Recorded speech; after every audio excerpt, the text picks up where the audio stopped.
Specifically one with a huge more attack, perhaps?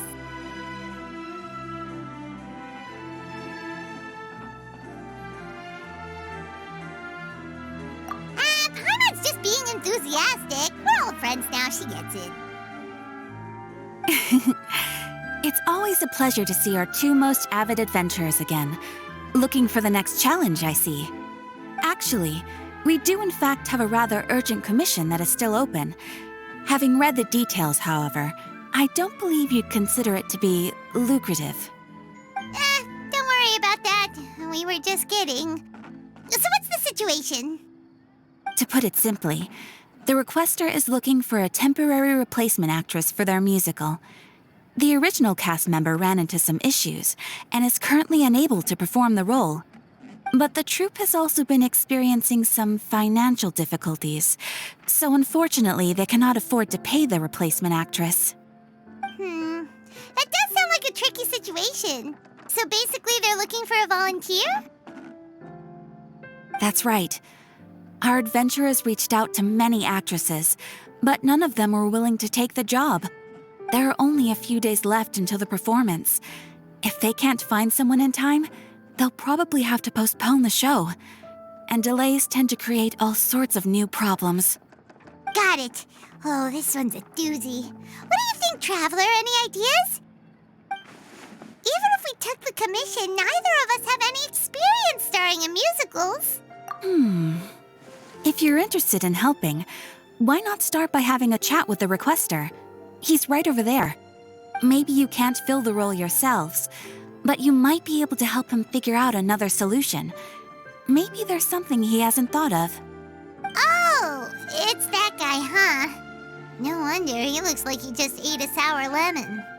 Paimon approves, let's go! Hello there, are you the guy looking for a new actress? Wait, I know you two! Are you really willing to act in my musical? Wow, sounds like we're pretty famous in Fontaine already. But to answer your question, neither of us have any experience in musicals. But we heard that you're in a bit of a bind, so we figured we could at least try to help you think of a solution. Ah, I see. It's okay. I knew that asking for a volunteer was a long shot. If we can't find someone to step in, we'll have no choice but to cancel the show. It would be such a shame. That's the thing. We're not some high-profile theater troupe, just a group of amateur enthusiasts. All our sets and props are very crude. We're grateful enough just to get an audience, never mind ticket fees. If we had a way to make this profitable, things might have turned out differently. But now, it looks inevitable that we'll disband. Disband? You're splitting up the troupe? Oh, I guess the lady at the Adventurers Guild didn't tell you? Yeah, this is supposed to be our final show together as a troupe. One last show. And after that, we go our separate ways. So we were really hoping to end on a high note. Nobody wants things to just fizzle out. Not after all the time and effort we've invested into it. Yeah, the leading lady, in fact. She's been dealing with a chronic illness ever since childhood, and unfortunately, it flared up again recently. It really drains all her energy, so she's in no state to perform. The show just won't be the same without her. But for everyone else's sake, I still hope we can find a way to hold the performance on schedule. Got it. We have a clearer picture now. Let's see if we can come up with any ideas. What if we sponsored the show? Traveler, how much more are you carrying? Please, there's no need to go that far. I wouldn't feel right asking such a huge favor, and I can't promise that we'd ever be able to pay you back. Good point. If the actress just goes through the motions for the more, that's not exactly rescuing the show. We should find someone who will put on the best performance possible. Oh, wait! What about... you know who?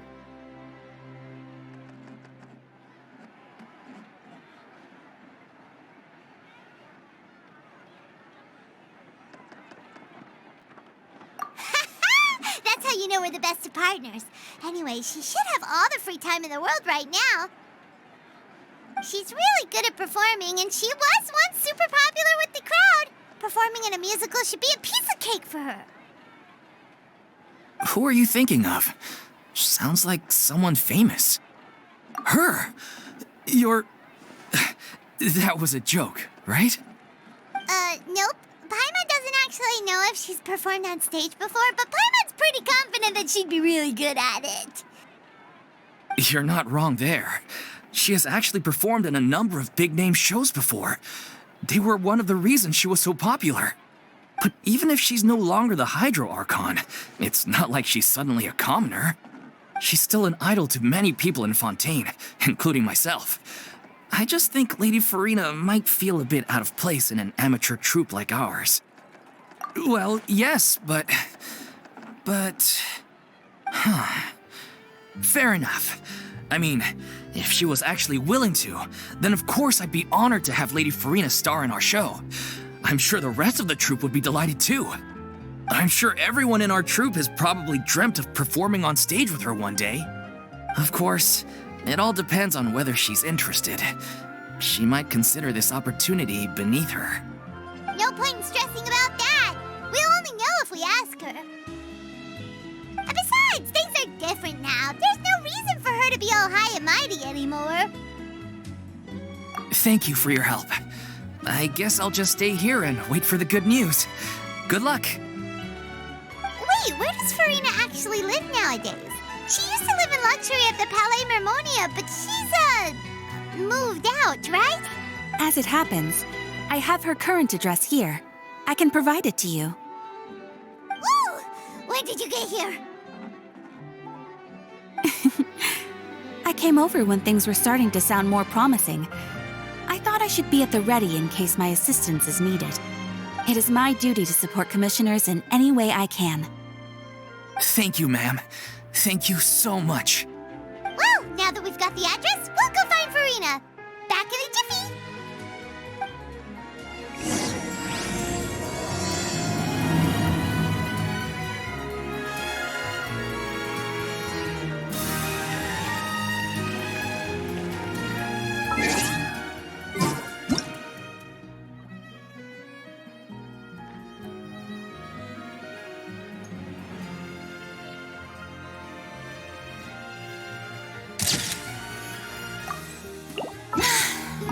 I can't believe they're seriously asking Lady Furina. Seems a little over the top. Try not to worry. May I pour you a glass of water?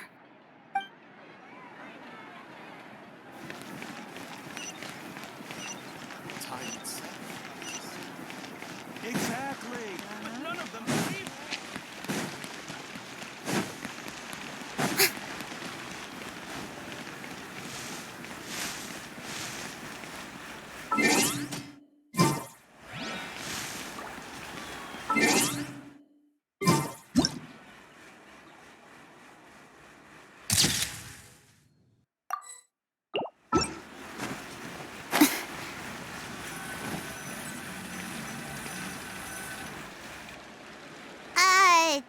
Did Catherine really give us the right address? She lives here?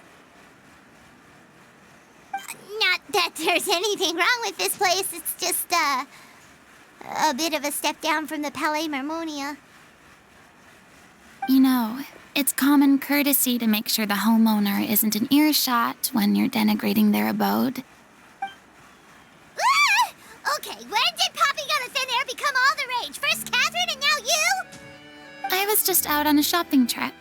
I ran out of macaroni, so I went to grab a few more bags.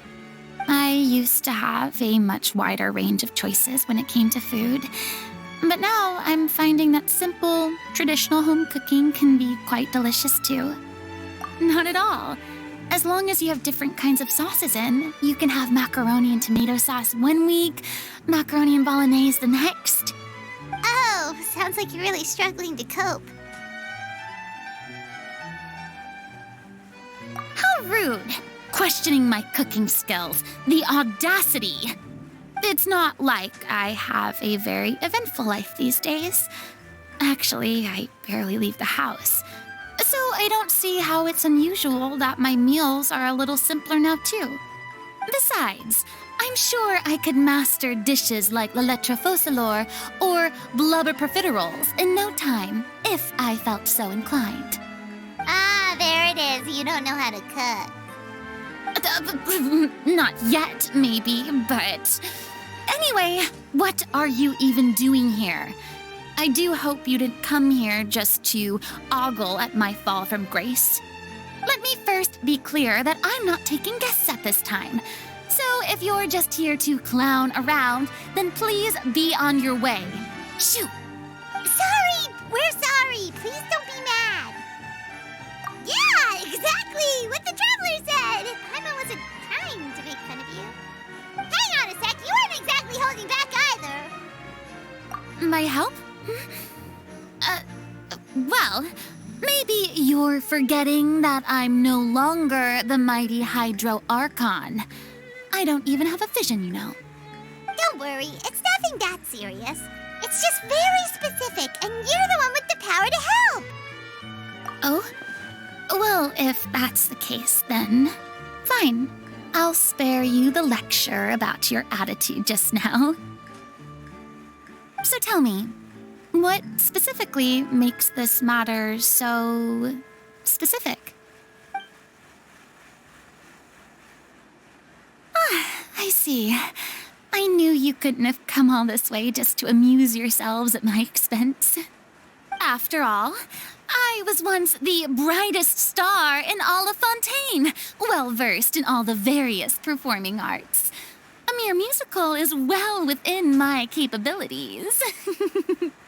But given the present circumstances, I'm afraid I must regretfully decline your casting request.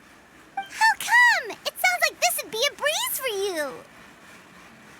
True, but I have made a decision to retire from the stage. Although I am no longer required to play the role of the Hydro Archon, the time I spent inhabiting that character has left an indelible mark on me. Centuries of pretending to be a different person changes you completely. I'm not the same person I once was. Of course, that can't be undone now. It's too late, and I have no intention of reinventing myself all over again. But at least I can say that I no longer desire to play any new roles. Paimon can understand, but this is just a one-off part to fill in for someone who's sick. Surely that's okay. Whether it's a one-off or not, it's a boundary that I've committed to no longer cross. If I make an exception to the rule now, I'm just leaving a back door for myself, which would be the same as not having a boundary in the first place. So I'm not going to perform, and that is that. Okay, guess there's no convincing you. Well, is there anything else we can do to help out the troupe? Otherwise, they'll just have to disband without any fanfare. Do you know any other actors who might be interested in the role? Nope. Short and to the point, okay. I've never been great at maintaining relationships. Besides, anyone I've ever worked with probably couldn't wait to get rid of me. Since I'm just an ordinary person now, they'll probably just laugh in my face if I go asking them for help.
true, but I mean, could you even blame them?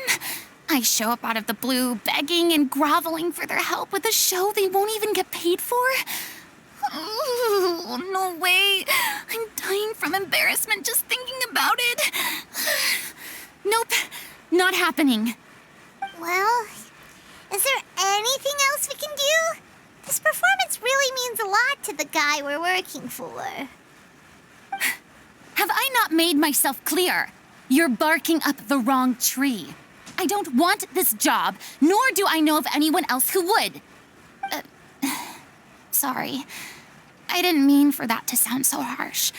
I wish I could help, really. But if I thought I had the answer to this problem, I would have said so by now. It's all right, Furina. Paimon just wanted to make sure we tried everything. Oh, everyone in the troupe will be so disappointed. Yeah, I guess that's all we can do now. All right, then. We'll see you around, Furina. Toodaloo to you, too. I'm going home to take a rest now.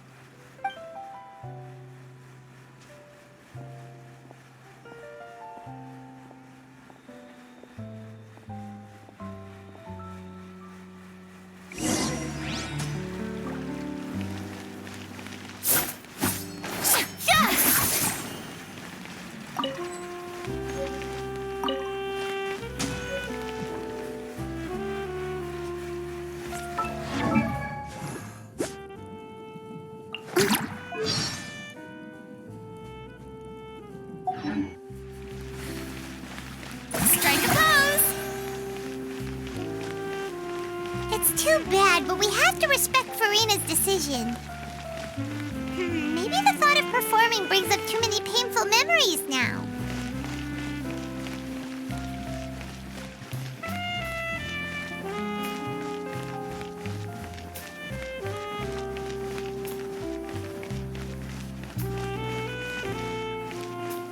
Exactly. But none of them believed me. I'll think about it. Huh? What's going on? Are they arguing?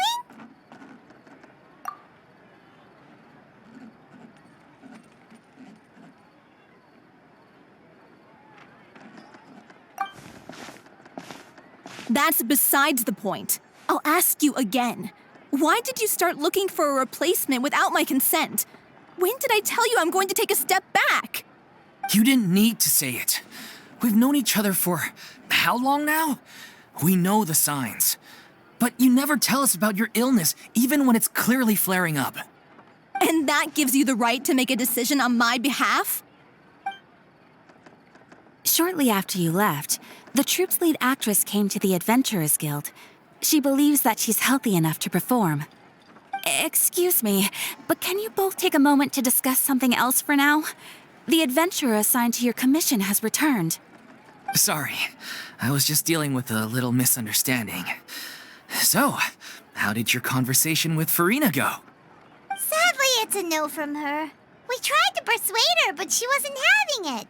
She doesn't want to play the role for personal reasons. I see. Well, circumstances have changed a little, so maybe that's not such bad news after all. You see, our leading lady has just informed me that she's well enough to make it to the show after all. Staging the musical with the full original cast was always the dream, of course. Oh, right! Sounds like everything worked itself out then.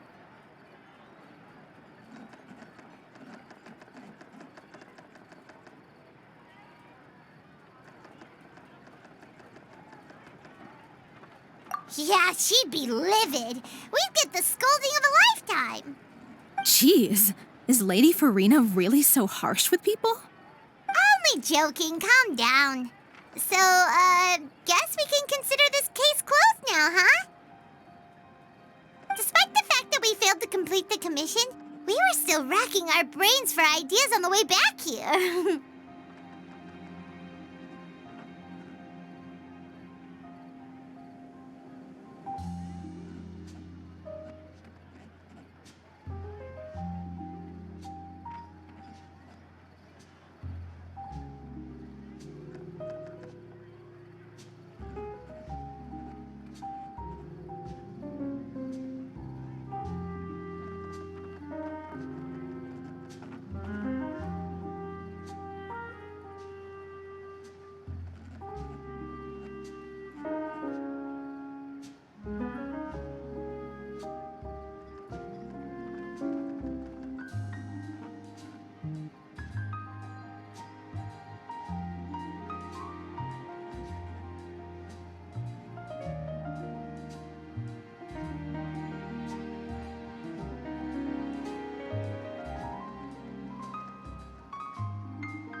Look, there's no point arguing with you about this anymore. You've made yourself very clear, so I'll stop looking for a replacement. This is the last chance we have, though. If your illness flares up again, there won't be time to find anyone to replace you. So, are you absolutely sure you'll be able to handle it? The whole team is putting everything they have into this final performance. We have to make sure it goes ahead. Yes, I'm completely confident. I've been taking a new medication from the doctor, and it's working brilliantly. I'll definitely be able to tough it out until the performance day.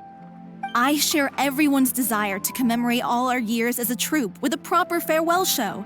So the last thing I want is to be left out.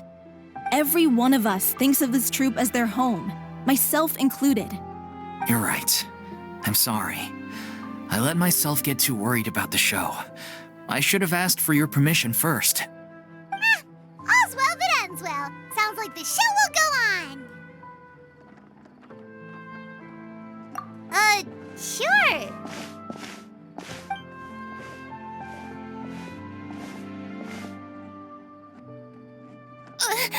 Hey, how did you... I was just passing by because I realized I forgot a couple of items on my shopping list.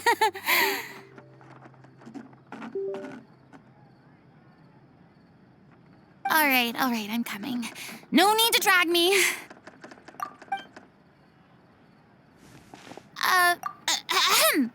Hello, one and all.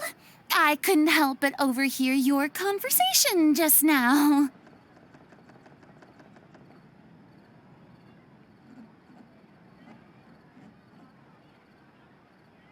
Furina?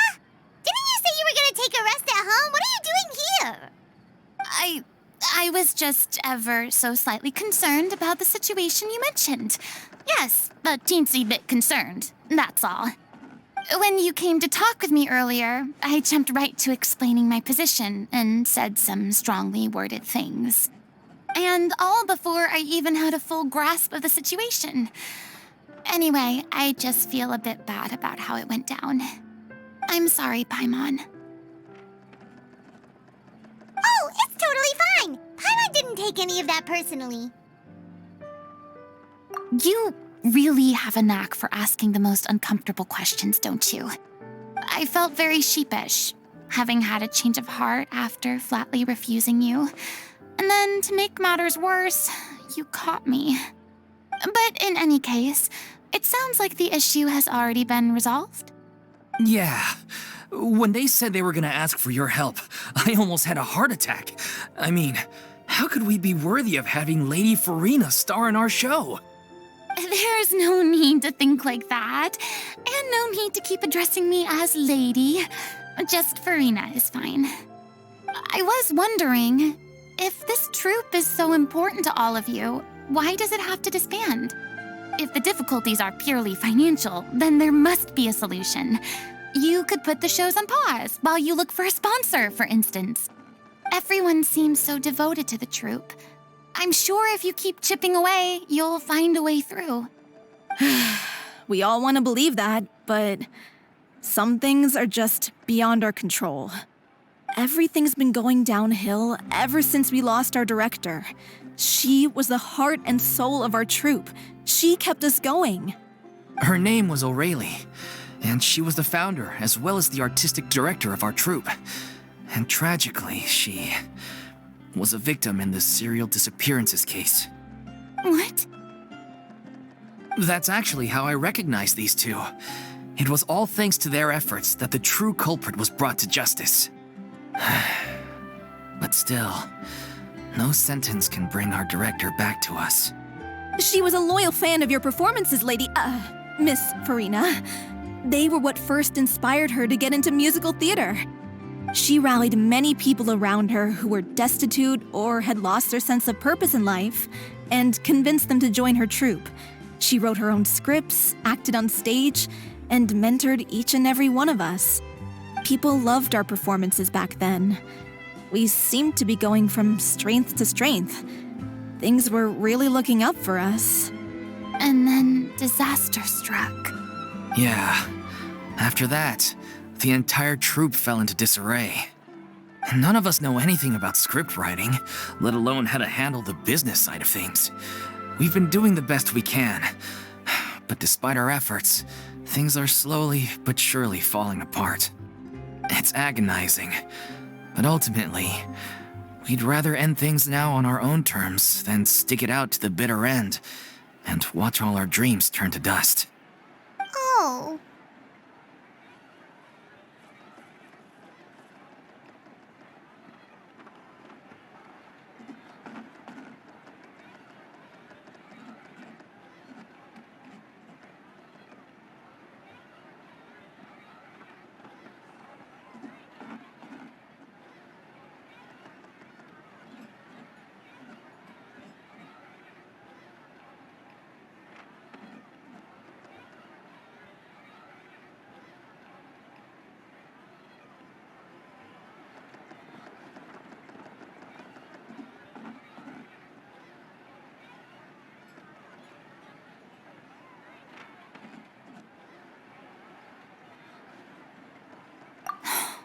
What a terrible waste.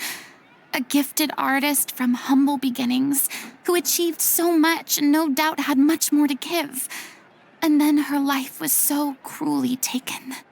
I suppose it's fair to say then that this final show, besides being your farewell to the stage, is also your final gift for her? Yes, exactly. We all miss her terribly. Well, good thing I followed the traveler here. After hearing this tragic tale, I can no longer stand by and do nothing. Furina. I know what you're thinking, but I by no means plan to cross the boundary I've set for myself. Besides, they're no longer looking for a replacement anyway. I can, however, provide some artistic guidance from the vantage point of a highly experienced audience member. But only if you feel this is something that would help, of course. Oh, most definitely. We'll take any guidance that you can give. We unfortunately don't have any budget for a consultant, though. Will that be a problem? I don't need any compensation. All I'd ask in return, if you're willing, is that you tell me some more about the life and work of your late director. Something I've begun to realize since my departure from the Opera Epiclese is that there's a lot you don't see when you observe everything from on high. The law only judges criminal behavior and does not weigh human emotion. The court's verdict can settle the question of criminal liability, but what about all the unresolved emotions of the parties involved? What happens to them?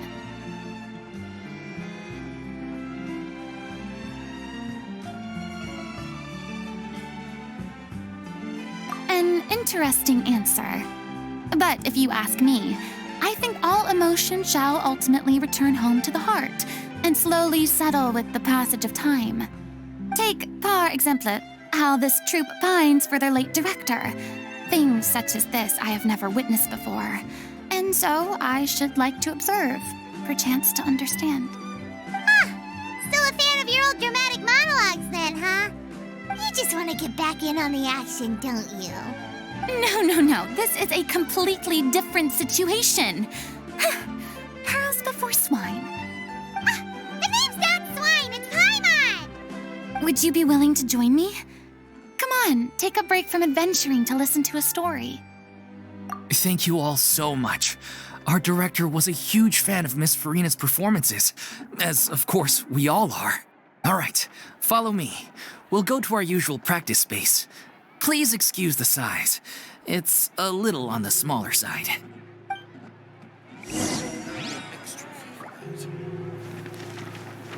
Ad Astra Abyssosk.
Lady Furina?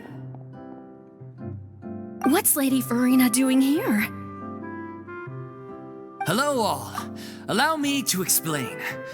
As of today, Miss Furina will be supporting our production of The Little Oceanid in the role of artistic consultant.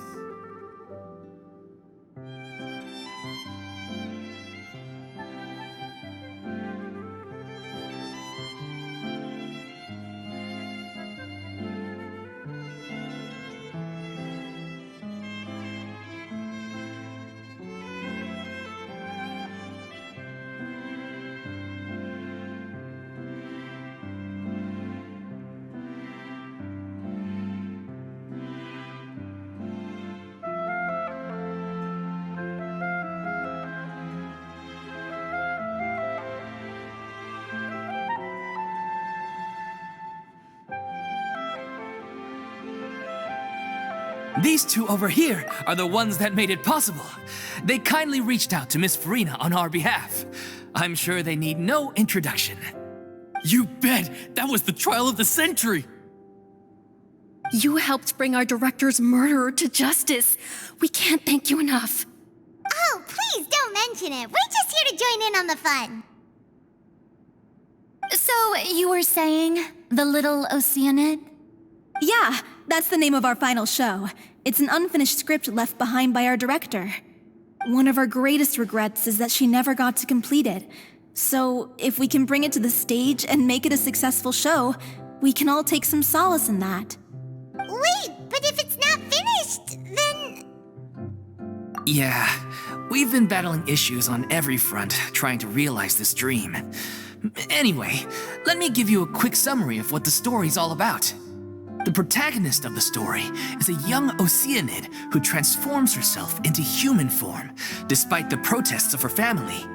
She longed to live just like any other human, and sure enough, she found friendship and even love.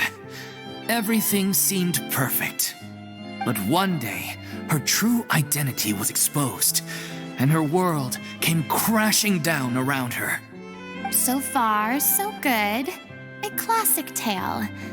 What happened after that? That's one of the issues we've been trying to deal with. Unfortunately, this was as far as the director got with her script.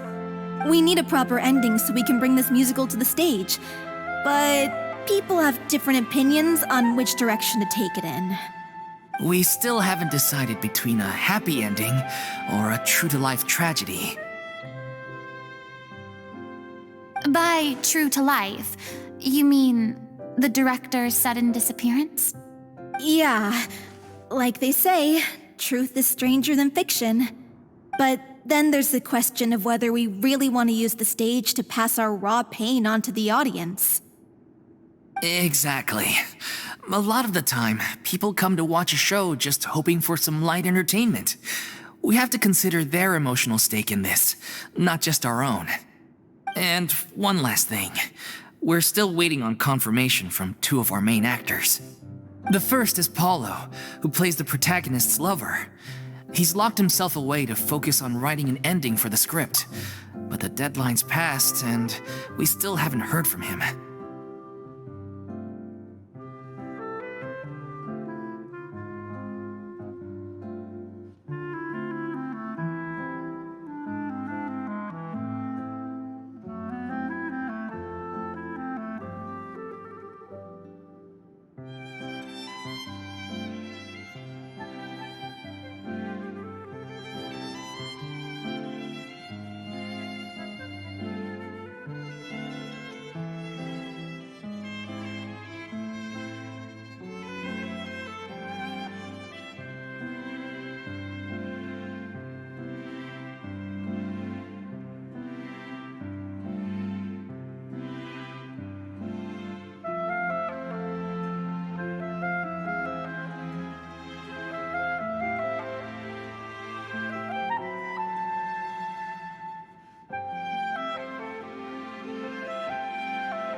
The other is Villemont, who plays the main antagonist.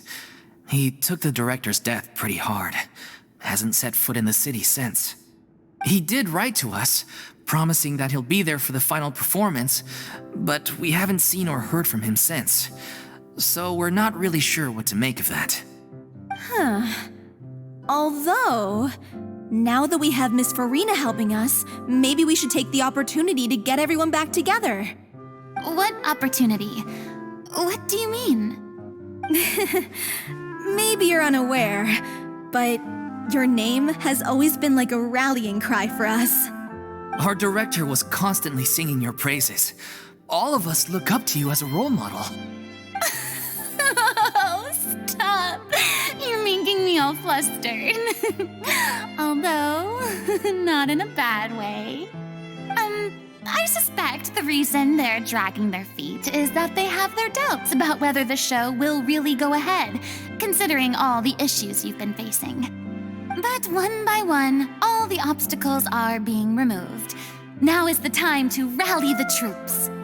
Makes sense. Okay, priority number 1, let's check in with Paulo and see where he's at with the ending. He went back to Poisson a few days ago, said that staying in a friend's home might help him to relax and escape the feeling of isolation. I thought the last thing his friend would want right now would be to take visitors, given that Poisson was flooded not too long ago. But I guess it's the opposite. A friend in need and all that. Yeah, maybe he could use some company. Poisson.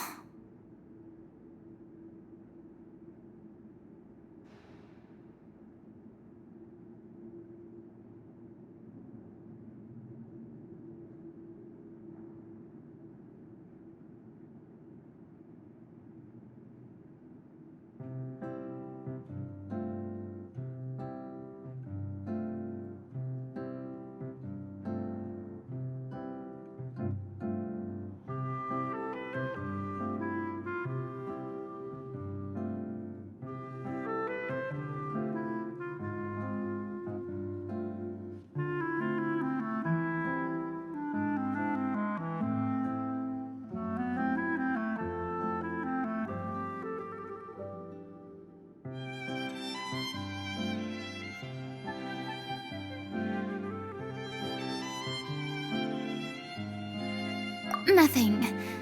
I suppose my presence will be indispensable if we are to restore his faith in the show. So, allons-y. To Poisson!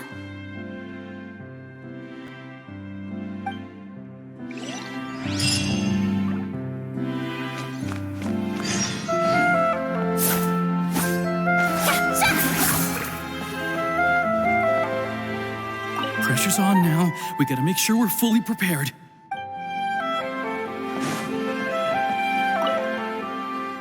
You're off to Poisson to find Paulo, right? Have a safe trip.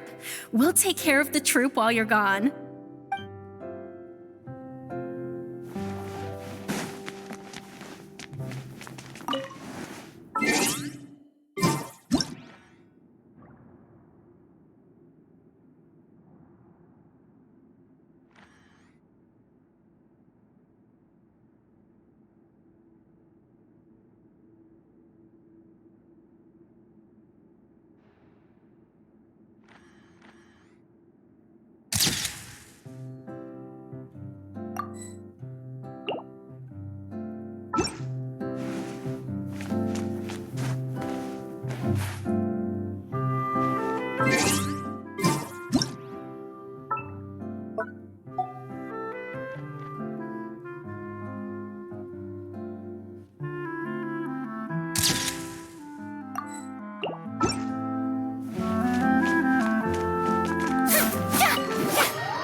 Tea parties are a must for the well-mannered. If you'd like to learn proper etiquette, I'd be happy to teach.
If I remember correctly, this is where he's staying.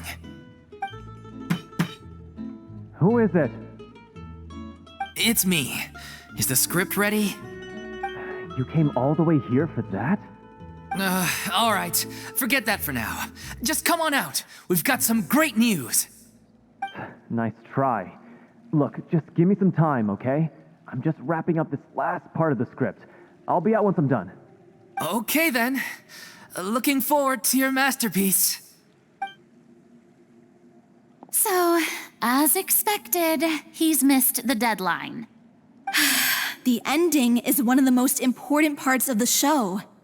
Even once he's done, it isn't final until we've all had the chance to read through and make sure we agree on it. Someone told me they'd just seen you in Poisson. I assumed it was a case of mistaken identity, but sure enough, here you are. And Furina, too. I was wondering if we might run into her. So you're here for Paolo?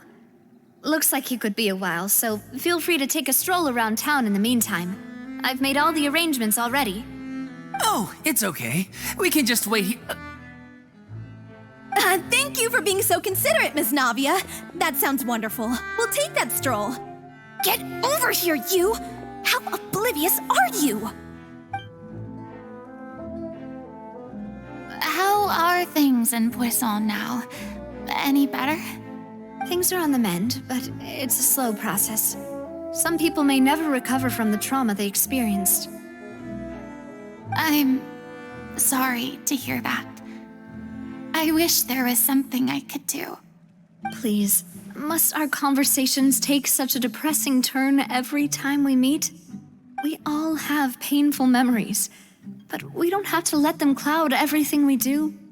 And if you're trying to make a new start, perhaps it's best if you don't bring up the past all the time. Thank you for your words of comfort. You make a very good point. But for now, at least, I think I should stay with the way I'm feeling for a while longer. It's okay. These things take time. Moving on from a painful experience is easier said than done. Which brings me to why I'm here. I thought you should probably know that not everyone here is ready to forgive and forget after the Hydro Archon's inaction in the face of catastrophe.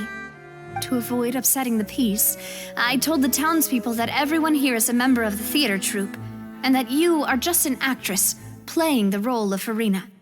It's not a perfect solution, but hopefully it means you won't have to lie low while you're here. That's so thoughtful of you, Navia. Well, what do you expect? I am the courageous and considerate president of Spina di Rosula, after all, like my father before me. Anyway, that was all. Look after her now.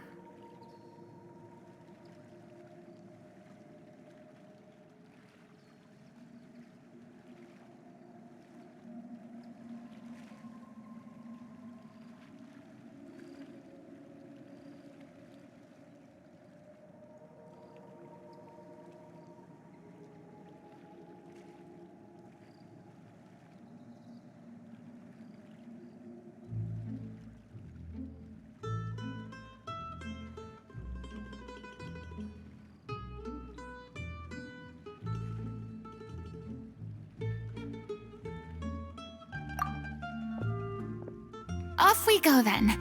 Let's take a look up there. I don't have any friends that I can be frank and honest with, so maybe she's right. You're the closest thing to friends that I have.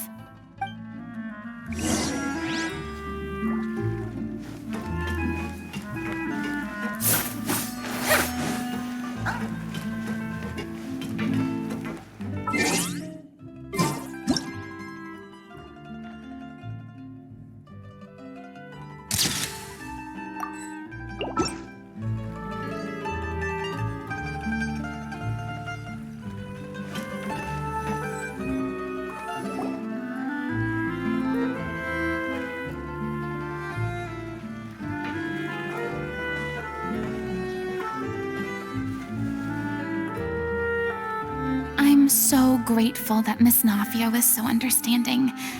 To be perfectly honest, I didn't know if I was ready to meet her. it's always easiest to just run away from your problems. But that never fixes anything. You can't get around the obstacles without facing them. So that's why you were nervous when they brought up Poisson. Yeah. I'd be lying if I said I wasn't scared of coming back here. Still, I felt it was something I had to do. As I was saying before, I want to see for myself the things that I never could in the past. I'd be overjoyed if the people here could find it in their hearts to forgive me. But they're more likely to unleash a tirade of vitriol against me, which, of course, I completely understand and accept.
Yeah, I can tell people are watching me.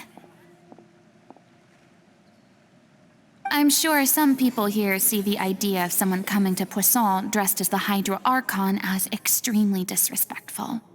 I used to be terrified of the gaze of other people, especially when they had suspicion or resentment in their eyes. I guess I wasn't quite ready for this after all.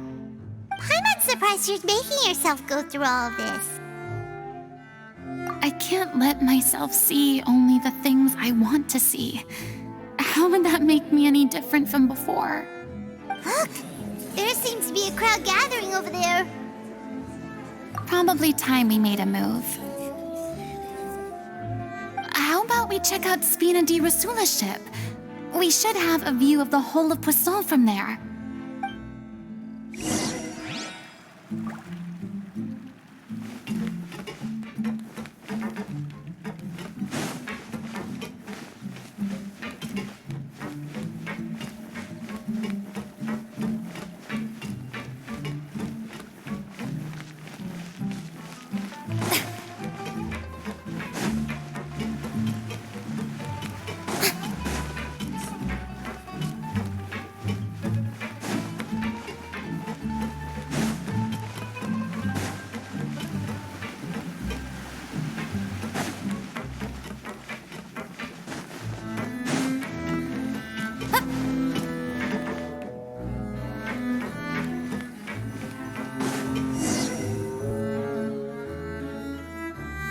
I'm sorry.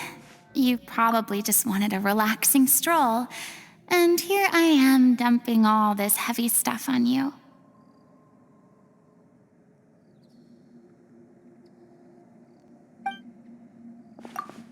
We don't mind. It's actually refreshing to see a different side of you. Great. Well, I appreciate your company, so please don't disappear just yet. I don't know whether you can tell, but the years of suffering and loneliness aren't the only reason I have a hard time facing up to who I used to be. As I stand here by the ship, I can't get the images of the rising water out of my mind. One after another, people were taken by the water. All those treasured lives and memories washed out of existence in an instant. They thought their god would protect them. They had absolute faith that when disaster struck, a divine power would save them from harm. And all the while, I played my part to perfection to convince them that was true. But then the floodwaters finally came, and the Hydro Archon did nothing. You shouldn't look at it like that. You were only doing your duty. I've had to go through so many moments like that for the sake of protecting the truth. As time went on, it got harder and harder to bear, and I became more lonely and isolated. Eventually, I realized I had nothing left except the truth. I became terrified of completely failing in my task, and was haunted by the thought of being left all alone, weeping on my throne. Fortunately, we were able to avoid the worst-case scenario thanks to the help of heroic individuals such as yourselves. Everyone rose to their responsibilities, and I finally regained my freedom. But on some level, freedom also means no longer being needed. I have no further use to people. I would have never imagined you'd see it that way. A reward? I guess so. Back then, I didn't even dare to dream about having someone to confide in. I was scared of someone recognizing me for who I truly was, and exposing the secret I swore to protect. Believe in the Furina you see on stage. She is the one you can trust. I had to keep all my feelings, all my curiosity about life to myself. No one could be allowed to know. That's what I really meant when I said I'm no good at maintaining relationships. So that's where you were coming from. Paimon totally thought you were just a bit of a diva at heart. Could you please get off my case? I don't know what's gotten into you today. I'm making an effort here. You could at least try to do the same.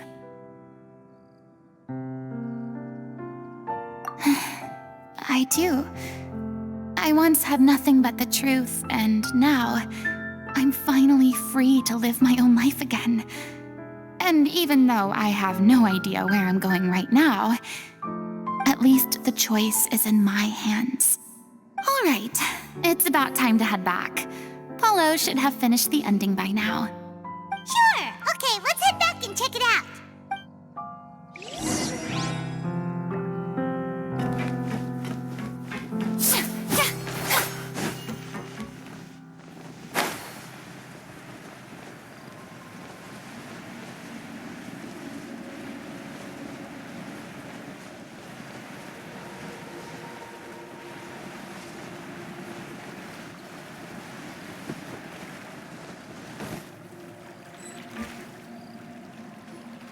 Didn't you say you needed to watch what you eat? You're supposed to be cutting down on fried foods, not wolfing down copious quantities of fish and chips, you know? Come on. It's not every day we get to dine at Spina di Rosula's expense. Can you believe how generous she is? I'm not about to pass on free food. Anyway, my character doesn't need to be slim and good-looking. That's your job. Are you kidding me right now? It's not your character's health I'm worried about, it's yours. I've spent my whole life battling the effects of ill health, and it kills me to watch you willingly ruin yours by filling yourself up with junk all the time. Oh no, looks like they're arguing again. We're back! Could you maybe put your differences aside for a moment? Ah, you're back. We've been enjoying Spina di Rosula's VIP treatment in your stead. Paulo's nearly done. We shouldn't have to wait too much longer. Great! So you were discussing your characters, right? We heard she's playing the Oceanid who turns into a human girl. What about you? Me? I'm an Oceanid too. He was originally supposed to take the form of a crane, but he outgrew that role. Well, the costume at least. So now he's playing the boar instead. Sorry. The boar's not a bad character, actually. He's the one who raises the little Oceanid, yes? That's right. He has some pretty memorable lines too, like when he imparts some solemn words of wisdom to the little Oceanid. If you become human, you can reveal your secret to no one. You will face suffering and loneliness. Is this truly what you want? Wait, that sounds kind of familiar. It's the most important line in the whole script. I think it's a symbolic statement about our director's life and legacy. She kept quiet about all the trials and tribulations she faced in running our troupe, allowing us to devote ourselves fully to performing. It was only after she was gone that we realized how tough her job really was. You mentioned earlier that the troupe is like your home. Yeah. I was born with an incurable illness, and once my family found out it couldn't be treated, they decided they didn't want me anymore. I spent some years taking whatever work I could find and trying to manage my illness with various medicines. But whenever I had a bad flare-up, I'd be lying in an alleyway for days at a time. It was like that until the director found me one day. She told me I had a great voice and asked if I was interested in studying singing from her. I said yes. She took me under her wing, taught me to both sing and act, helped me find Mora for my meds, took care of me when my condition decided to flare up. I know it was all a huge burden on her. She sounds like a really incredible person. She really was. She gave everything she had to her troupe and the people in it. All of us were so proud to call her our director. I was a lost child too when she found me. As the child of a murderer, my parents weren't around when I was little, so I got sent to an orphanage. The other kids were always picking fights with me. They'd say things like, "Come on, you must be pretty tough if you're the son of a murderer." It was just to taunt me, though. I was an easy target, and they knew it. One day, I got beaten up so bad that I just couldn't take it anymore, so I ran away. I lost all faith in humanity by that point. I thought the whole world was out to get me. Let me guess. Fortunately, the next person you ran into was the director. Yeah, for the first time in my life, I was somewhere I felt safe. And I promised myself I'd stay here until the day the group parted ways. The day you hoped would never come. How times change. Oh, you're finally done? Get your butt over here. There's someone I need to introduce you to. This is our new artistic consultant, Miss Furina. Furina? The Furina? Oh my god, how did you manage to wrangle that? Please, the honor is all mine. I was profoundly moved to hear about your troupe and your wonderful director. I just wanted to do something to help. Same here. Even so, this is just... Oh, wow. I'm sorry. I'll try to calm down. Now, where was I? Ah, yes, the script, of course. Let me give you a rundown of how the story unfolds in my version of the script. I'm sure you're already familiar with the beginning of the story. A little Oceanid decides she wants to become a human against the wishes of her family. She finds love and friendship in the bustling city. But then, disaster strikes. The people start to notice that all the fresh water in the surrounding area is slowly disappearing. The soil is becoming arid, plants and flowers are withering, and the people begin to panic. The little Oceanid, Cleo, and her lover decide to do something about it and investigate the truth of the matter together. In the end, they discover that all the waste and pollution created by humans over the years has caused the fresh water to flee the land, as if driven by a consciousness of its own. Consciousness? You mean the water is sentient? Water as a conscious entity. There's actually quite a few stories that explore this theme. Since the little Oceanid is a water spirit, she immediately understands how the water is feeling. She then tells her lover about her true identity, as well as the truth behind the crisis. Her lover accepts her for who she is, and works with her to find a way to bring the water back. However, unbeknownst to them, there were some people eavesdropping when she revealed her secret. The little Oceanid is accused of being directly responsible for driving the water away, and faces the greatest dilemma of her life. And then? In the end, she makes the brave decision to sacrifice herself to save her lover, and the rest of humanity. Huh? But didn't they all treat Cleo like a villain? Why would she want to save them after that? Well, she mainly wanted to save her lover, plus everyone who'd stood up for her. Through her love for her human partner, she was able to find an even greater love, one that extended to all of humanity. Surely the biggest strength of Cleo's character. There's actually something else that bothers me. You know the protagonist is supposed to represent the director, right? And she never had the chance to become a hero in our world. If we're serious about dedicating this show to her memory, we should make the ending as true to life as possible. What about if the little Oceanid is hounded to death by people who hate her, her lover makes sure her secret never gets out, and humanity continues down the path to extinction? That sounds like too cruel of an ending to me, and perhaps a little irresponsible to present to the audience. That ending would be a perfect mirror to Director Aureli's death, both arbitrary and meaningless. On the day when she went missing, Director Aureli had instructed us all, somewhat out of the blue, to leave the court of Fontaine and wait for her outside the city. We waited and waited at the rendezvous point, but she never came. By the time we returned to the city, she disappeared without a trace. We looked for her, The Gardamex looked for her, but she was nowhere to be found. Increasingly, all the signs seemed to point to her being the latest victim in the serial disappearances case. The director was the kindest soul in the world, yet she was senselessly sacrificed for the sake of a so-called experiment by someone who had nothing to do with her at all. But doesn't the way she suddenly told you to leave the city suggest that maybe she had some sense of what was about to happen? It almost seems as if she was moving you to safety. I've been trying to follow up on that ever since, but all my efforts so far have turned up nothing.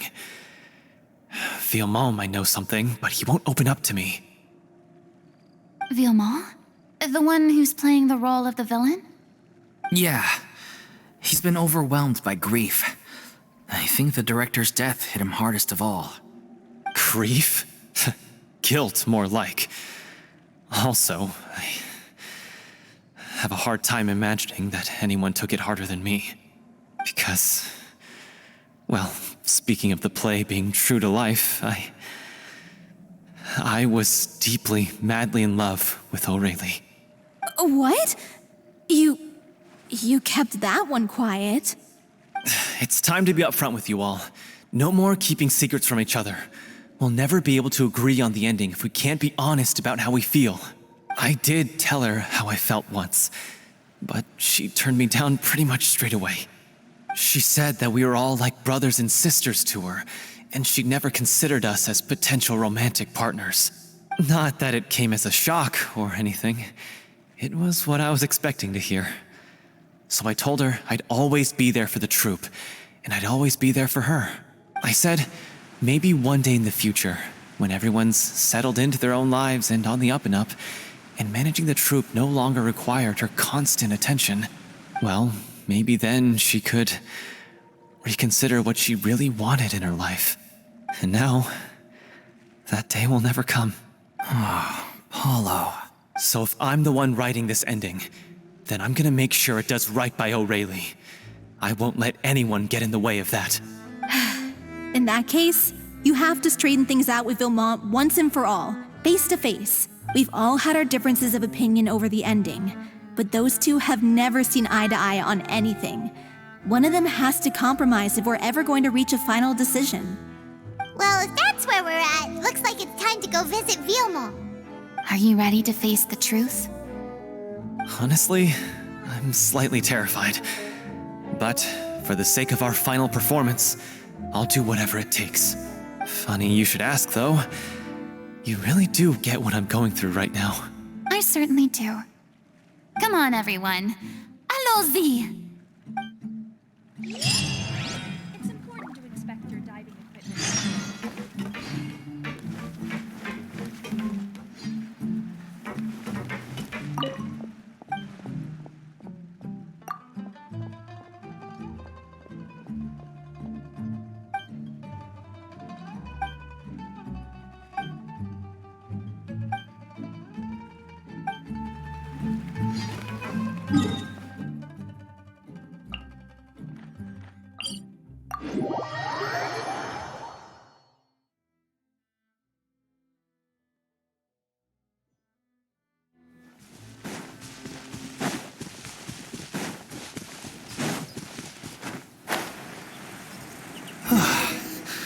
This is tough going.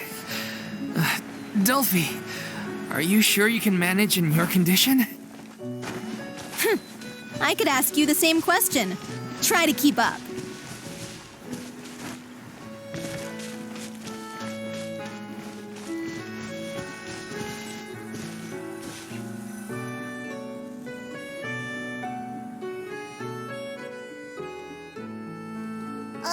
As if this journey wasn't tough enough already without a roadblock. Don't worry. We should all be fine with the traveler here. We don't need to take a detour. Wait, why are you all looking at me? You're not seriously expecting me to fight, are you? We're just curious, that's all.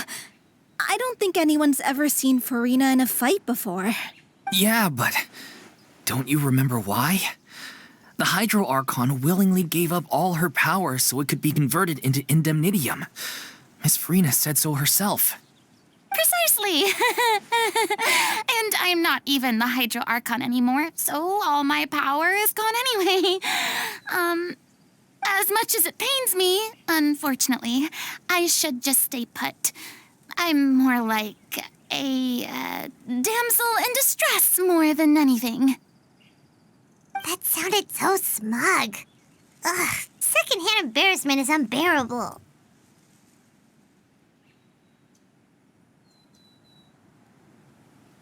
C'est la vie indeed. Alas, I am forced to watch on helplessly as a more brave and seasoned adventurer than I swoops in to save the day. Aw, too bad. I was so pumped to feast my eyes on fight mode Furina. Sorry to leave all the heavy lifting to you. Don't worry, piece of cake.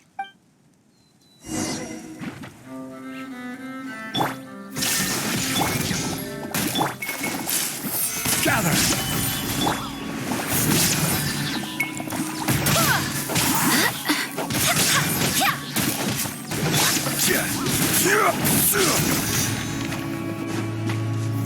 Stabilize!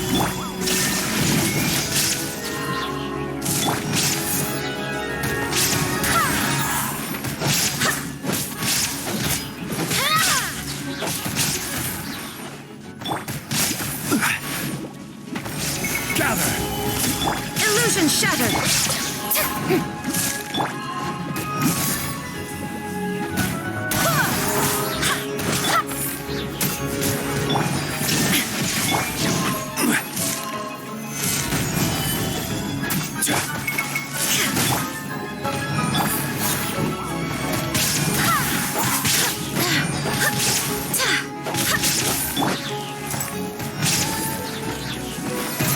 Stabilize! There is no escape! Bravo! Good show! You certainly live up to your reputation. Yeah, thank you. Anyway, the path is cleared now, so onwards and upwards.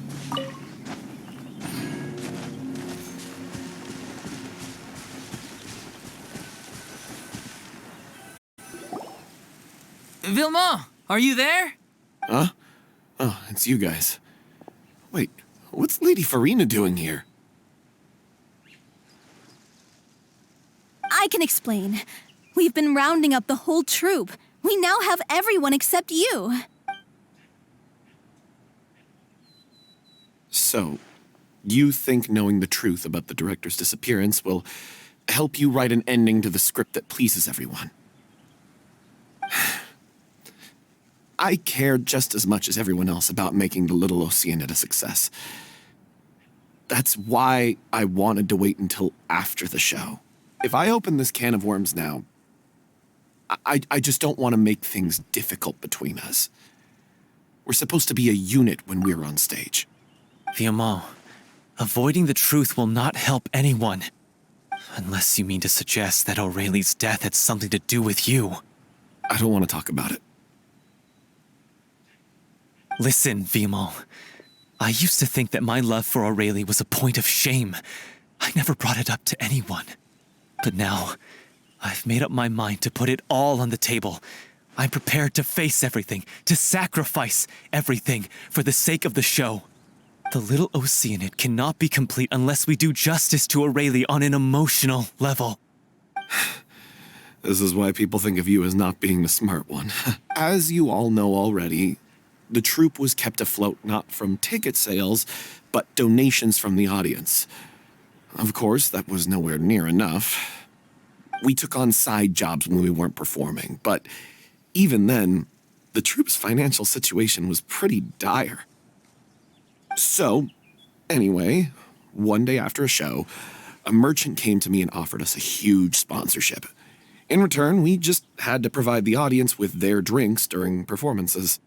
It seemed like a win-win, so I said yes to it on the spot without consulting the director. It was only when the merchant came to deliver the goods that I realized The drink in question was synth. Isn't that the drink peddled by the culprit behind the serial disappearances case?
I freaked out when I saw the boxes.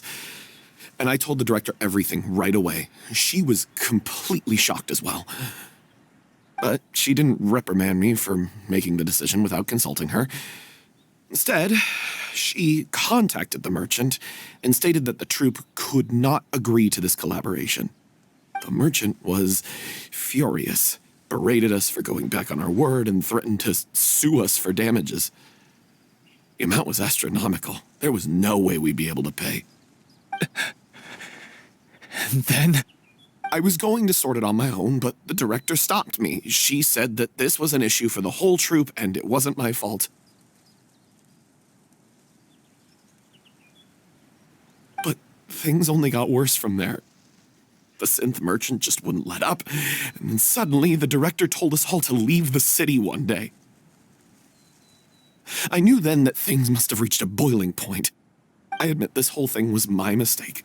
I didn't dare to tell any of you the truth back then, and after the director disappeared, I was even more afraid to say anything.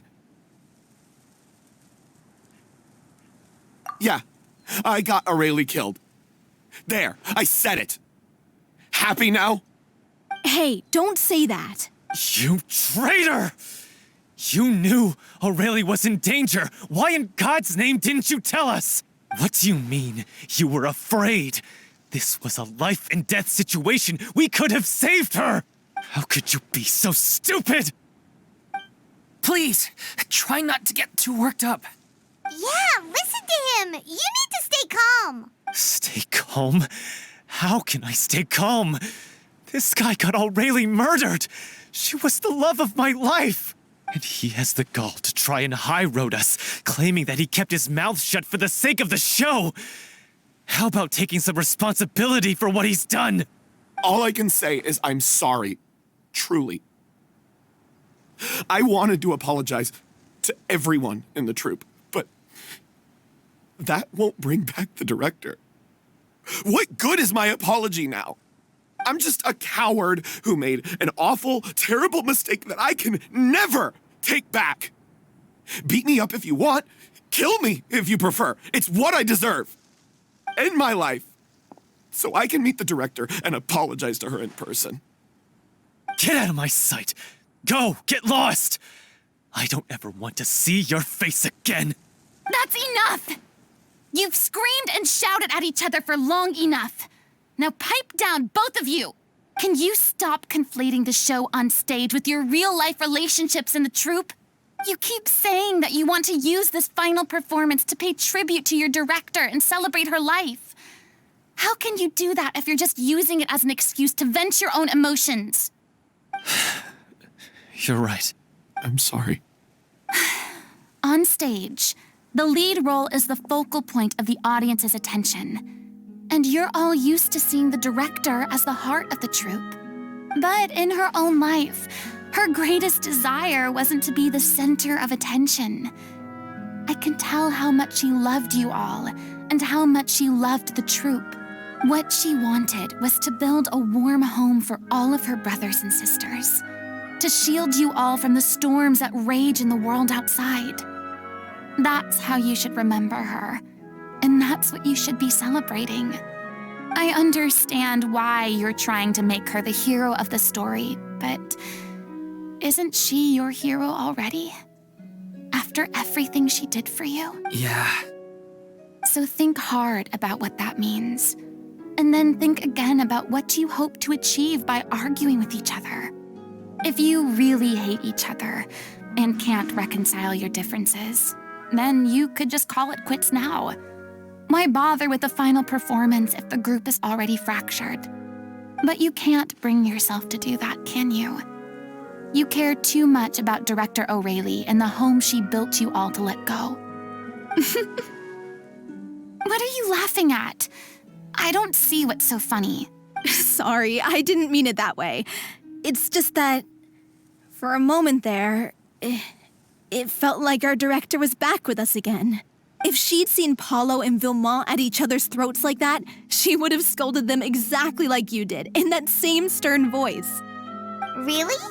But she sounded like such a gentle person. Of course she was. Even her harshest lectures came from a place of kindness, and it showed. She really was a truly outstanding person. What you said, it really puts everything into perspective. I'm truly sorry. I really meant for this to be a genuine apology, but I ended up making it all about me and my self-pity. It's all right. Let's save all this for after the performance. So, the ending. What are we gonna do about it? Clearly, everyone needs to take a step back for now and reflect on what really matters. When emotions are running high, things get lost in the fray. The end of the story needs to focus back on O'Reilly herself. She's the true star of the show.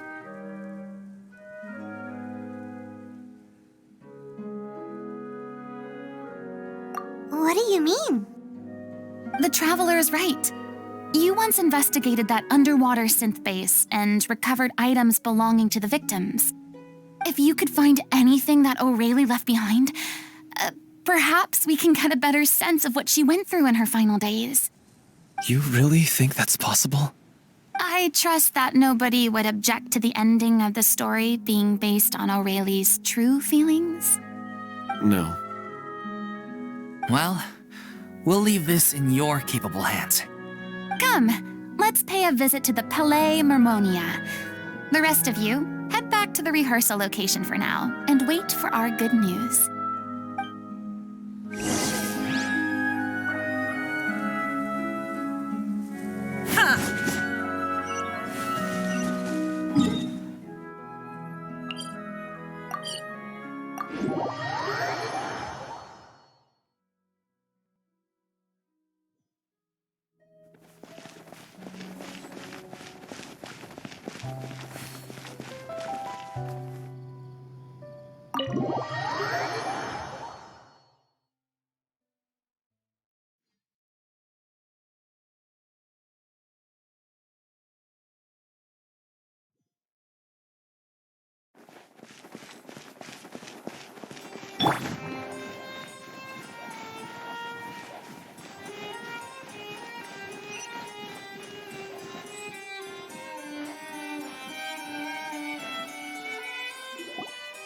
You want to review some recovered items connected to victims of the serial disappearances case?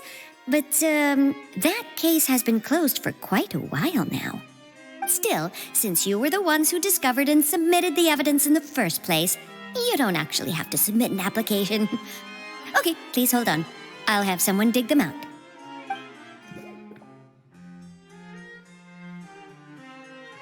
So, this is all O'Reilly left behind. Just whatever she was carrying on her person and this tattered old notebook. Hey! It's full of script lines! And sketches too! looks like they share where the different props should be placed on stage. Let me take a look. Maybe there's something in here from after she was kidnapped. Aha! I found something. To whoever discovers this diary. Let's see. Looks like she kept a detailed record of her captor's actions. She even mentions the truth behind the experiments on dissolving young women. If we'd had the chance to examine this notebook carefully back then, it would have been a conclusive piece of evidence proving Vacher's guilt. Vacher took so many lives. It's still so unthinkable how many victims he had. I guess Aurelie must have written all of this down in the hope that her records would one day be of use to investigators. Wait, it cuts off. Her handwriting here gets patchier and more illegible by the line. She probably didn't have much strength left. Her final words are... I'll let you read them for yourselves.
She was so terrified. She may have been a mighty hero in the eyes of her troop, but at the end of the day, she was only human. I can't bear to think how painful and lonely her final days must have been. Wait. This part on the last page sounds strangely familiar.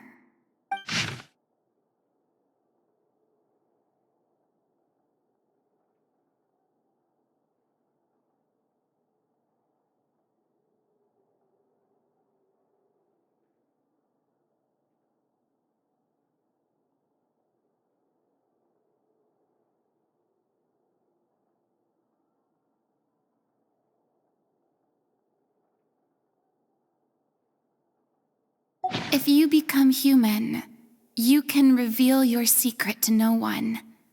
You will face suffering and loneliness. Is this truly what you want? Isn't that the most important line in the Little Oceanid?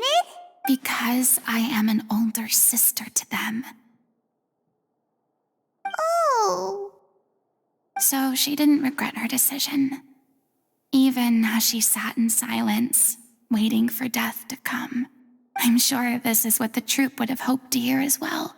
She had their utmost trust, admiration, and love, and she truly deserved it. Let's go. It's time for them to learn Director Aurelie's final thoughts.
She deserves a hero's farewell. If that's the only way to convey to the audience the courage and selflessness that she showed in the face of death, then it's a meaningful way to end the story. Even in the last moments of her life, she was still leaving a trail for others to follow. She did her best to protect as many people as possible, even if it meant sacrificing herself. We know what choice our little Oceanid would have made now. I don't think any more discussion is necessary. Well, Vilmont, if we put the past aside for now, do you think you can bring yourself to go ahead with the show? I will channel all my regret and put it into my performance, to make this a show worthy of our director. I won't ask for your forgiveness, and you don't need to worry about my feelings. This final farewell show should be about Director Aurelie and her alone.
Then it seems like we've reached a consensus.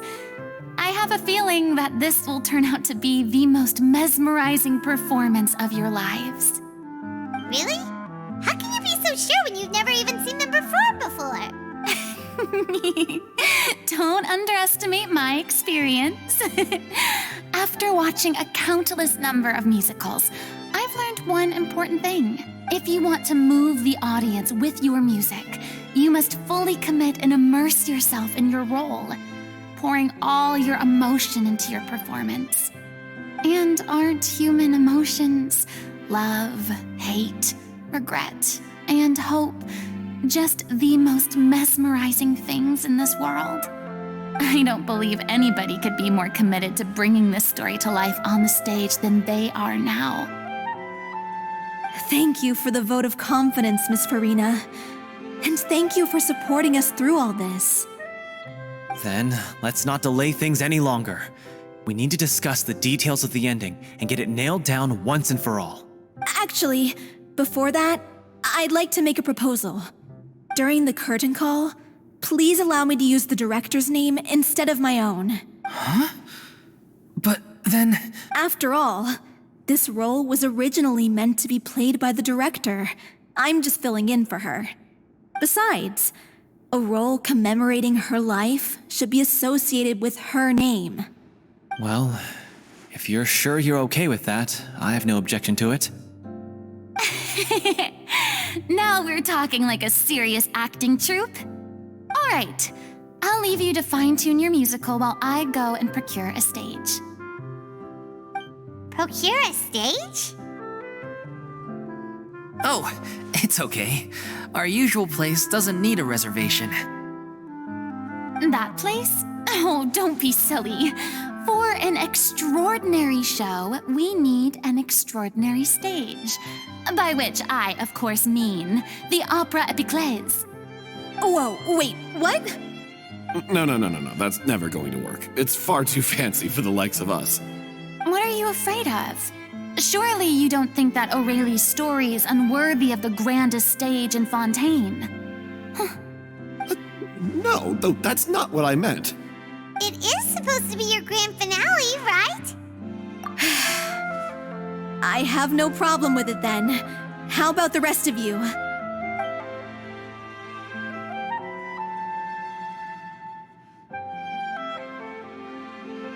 I'll take your silence as a yes.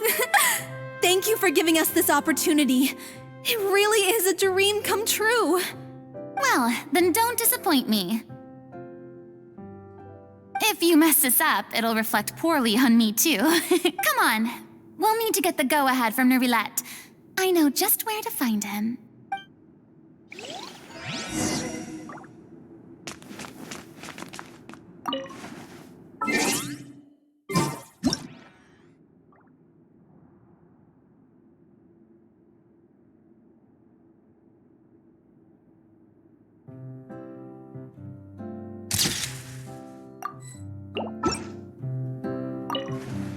First Miss Furina, now the opera epiclese? If only the director was still with us.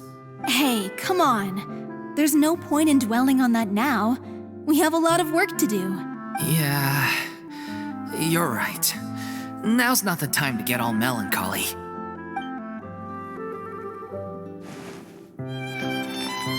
During the final scene, maybe we should stop the music just before Cleo takes the stage?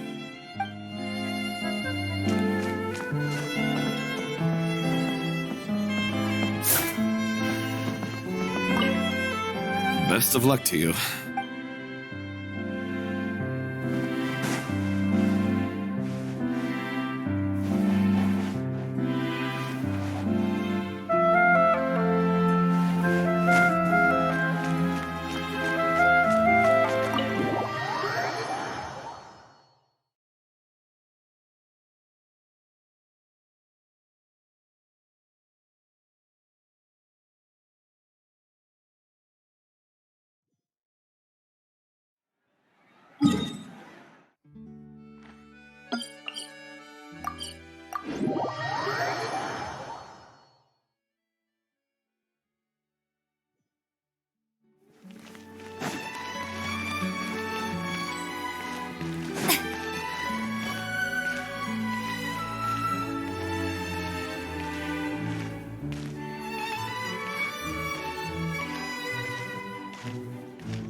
Look at that!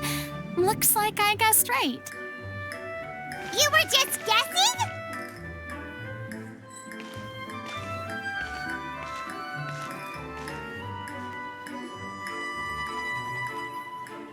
I knew you'd be here. I'm here merely for a short break. It has been a while, Miss Furina. And you too, traveler in Paimon. What might I assist you with today? I would like to book the Opera Epiclese for an event. You see... I understand. The process for booking the Opera Epiclese is complex and can be somewhat cumbersome. But given that the request is coming from the three of you, I see no reason to make things unduly difficult.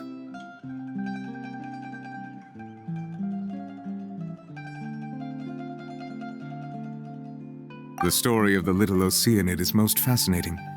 I'm looking forward to seeing it performed on stage.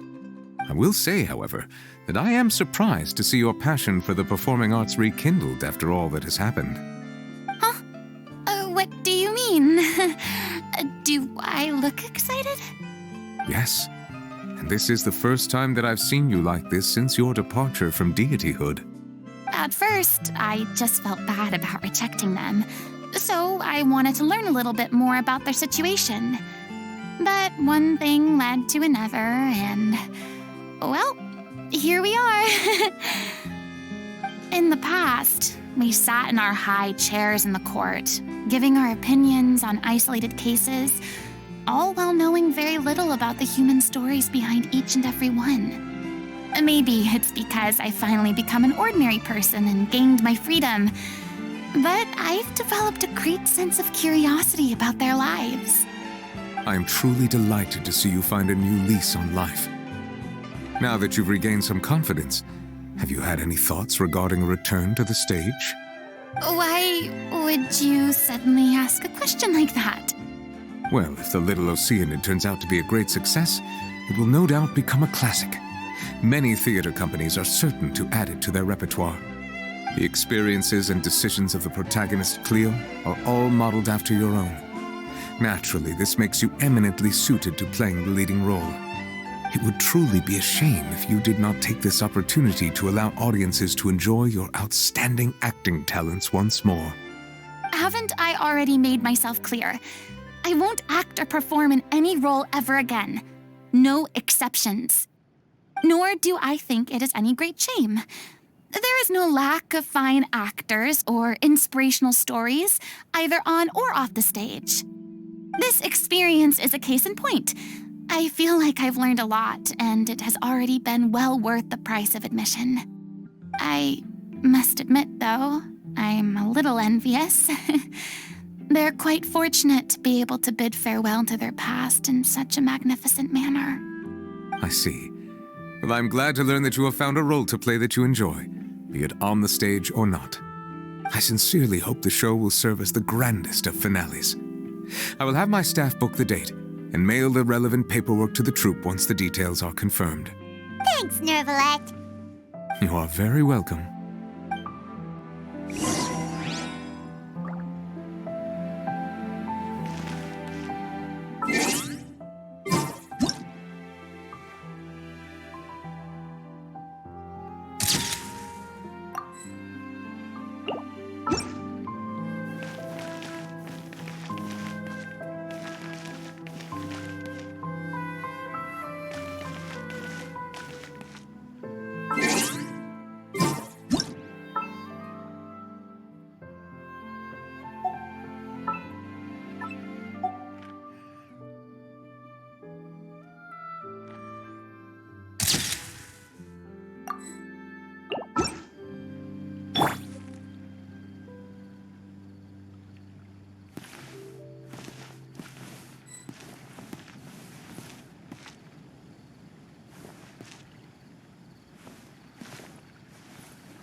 Many people were once enthralled by Lady Furina's performances, myself included.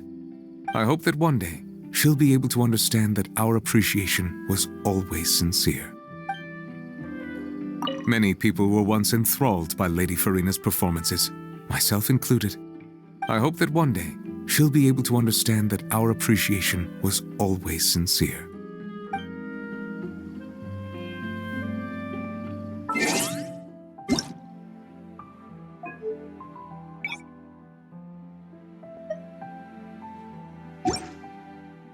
Where do you want to go next? If you'd like to see Liyue's tourist spots, I have a few references.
gather!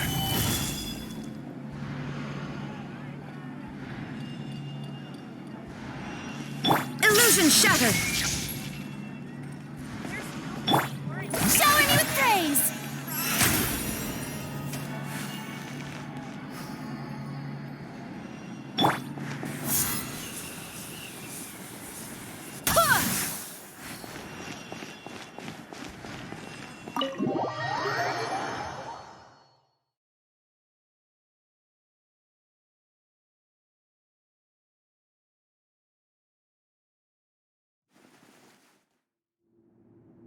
Good news, everyone. It's done. The Opera Epiclese is booked.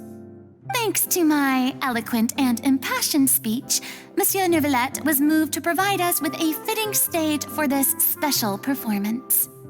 We've had to fight every step of the way for this opportunity, but we now have all of the ingredients necessary to stage a truly spectacular performance. A touching story, a magnificent venue, and last but not least, a passionate and dedicated cast. Now, let's work together and make this show the best it can be. This is truly wonderful. The sooner we can finalize the ending, the more time we'll have to rehearse. Fiamma and I just went over some parts of the script and tweaked a few things. I think it's really going to resonate with the audience now. Wow, you two had a constructive conversation? That's great! Communication is vital to any good performance. Look at us! We've come so far. I never could have pictured this scene a few days ago. It's amazing! Even though Furina's still being a bit of a drama queen about it all, she's really fired everyone up! Please feel free to give us any comments or suggestions you have. We really value your input. Hey, Loic, get over here. Time to practice the opening number.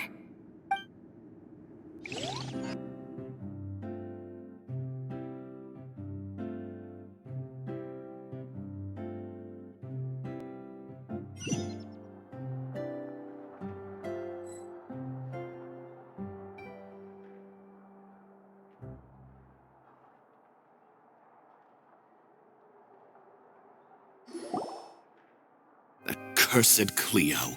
She stole the waters of life from us. She's a fraud, and she must pay for her crimes. This has nothing to do with her. The ignorance and hatred of our people is to blame. How can we hope to win back the water's favor if we don't change our ways? This guy could be useful. Take him hostage. If Cleo wants him back, she'll have to show herself. Leave this place, O little Oceanid, and never, ever look back!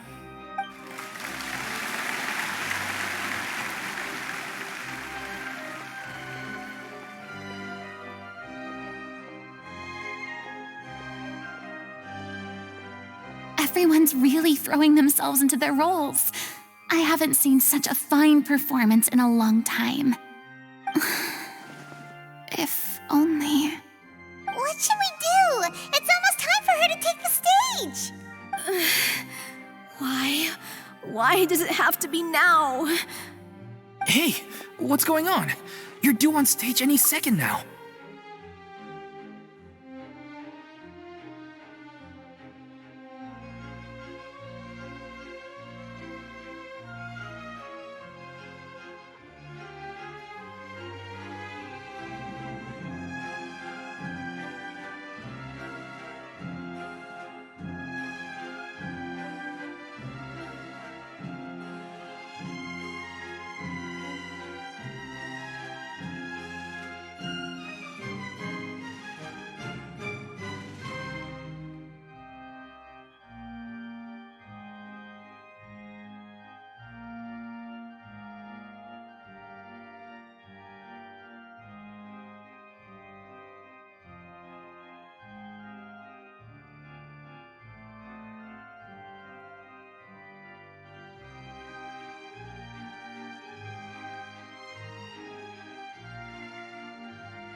Oh no, not again. But why? What about your new meds? Did they stop working? They've been getting less and less effective over time. I've had to keep increasing my dose. What? I thought they cure it. So they were only managing your symptoms? I figured whatever it took to get me through this final performance. How could you do this to yourself? And after that lecture you gave me about not looking after my health. I'm sorry. I've let everyone down. You... This is a conversation for another time. How can the show go on without its star performer? Miss Furina, I'd like to make a request of you. Say no more. If you're sick, you need to rest. I know what you're going to ask. Loic, your character has no more scenes, correct? Oh, yeah. I think my scenes are all done. Although, I do have one more line. But I guess another guy in the troupe with a similar voice register could take it. Why? Please take Delphi back to her place to rest. I'll sing the finale. From the sublime to the ridiculous. After all that, everything's come full circle. Thank you, Miss Furina. I'm so sorry to put you in this position after everything you said. Never mind. What's done is done. It's really my own fault for getting in too deep. No one likes regrets, myself included. Leave it to me. I've watched you rehearse so many times that I've learned Cleo's part by heart. I do not doubt your acting skills, but please allow me to ask just one more question. After all, this show is dedicated to the life and legacy of our director. What, in your opinion, is the reason Cleo shines so brightly? It's her pure heart. Despite all the pain and loneliness she had to endure, she never once stopped believing in the beauty in this world. Well said. I leave Director O'Reilly in your hands.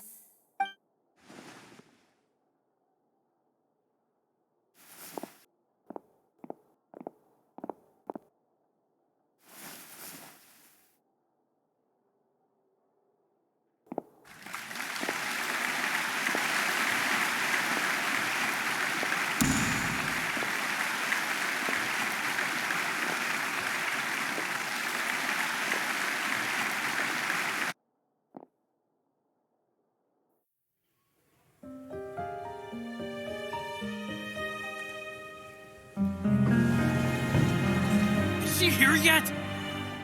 Will she get here? She's not coming! You're wrong. She's here.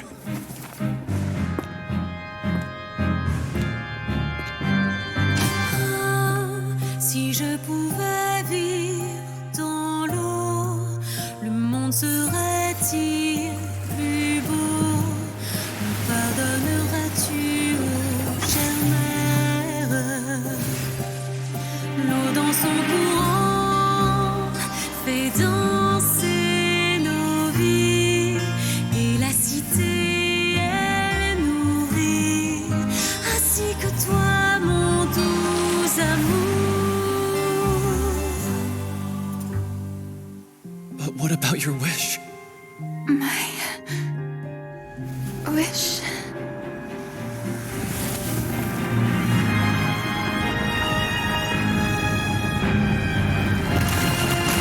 If you become human, you can reveal your secret to no one.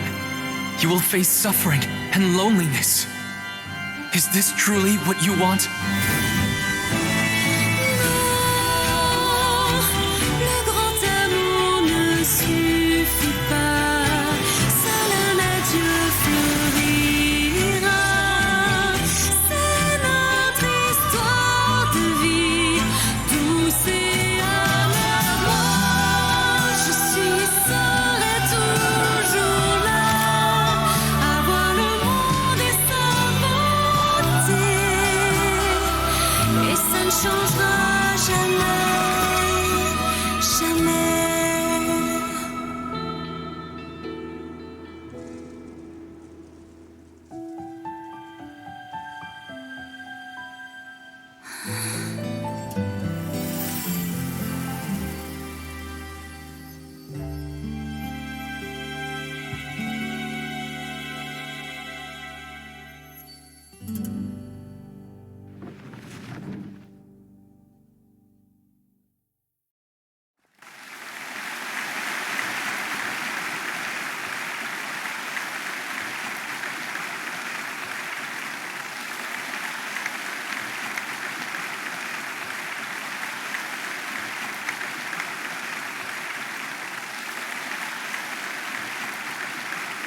Is it just me?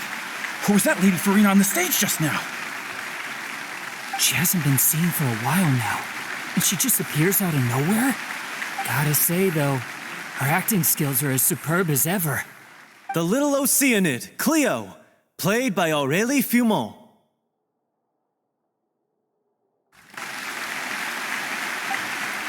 Wait, that's not her name. What's going on? I don't know. Maybe it's just a doppelganger. I've spent a lot of time out of the spotlight, and they didn't use my name during the curtain call either. Hopefully, not too many people recognized me. It's too bad that I had to break the one clear rule I'd managed to make for myself, even if I had no choice. Still, I have to admit that, despite everything, it felt good to be back on the stage again. Finally, we would like to give a special thanks to our artistic consultant and event coordinator, Miss Furina. Hey, that's not what we agreed on. Oh, so it was Furina after all. She's back. Honestly, what is he doing? He should have run that by me first. All right, calm down. Don't be mad. This was a group decision. We just didn't want your contributions to go unacknowledged. After all, it's been the rule in Fontaine since ancient times that everyone's work, visible or invisible, is equally deserving of recognition. Yes, I know the rule, but it should still be applied on a case-by-case basis. I wasn't ready for this yet. It's no big deal. What's the worst that could happen?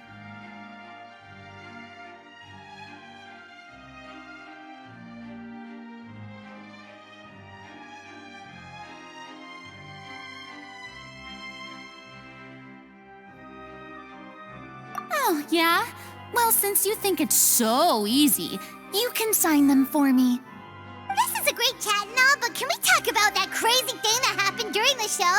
It nearly gave Paimon a heart attack. Paimon flew over to where she was supposed to be and was about to drop the prop vision, and then suddenly, a real one popped out of thin air! Oh, that. I've got no idea what happened there either. But hey, it worked pretty well, didn't it? I'll bet the audience has never seen such a realistic prop. Wait, what about Dolphy? I wonder how she's doing. Oh, let's go check on her as soon as we finish clearing the stage. Yes. Plus, she'll definitely want to hear how the end of the show went. If nothing else, we can safely say that we accomplished what we set out to do.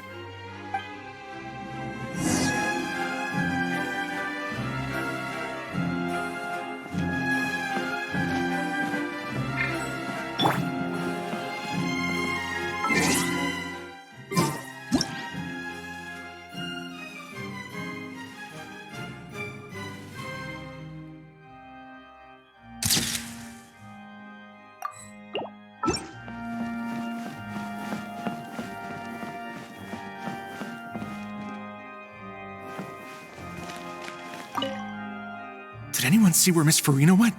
Oh, I want to get her autograph, but I can't find her anywhere.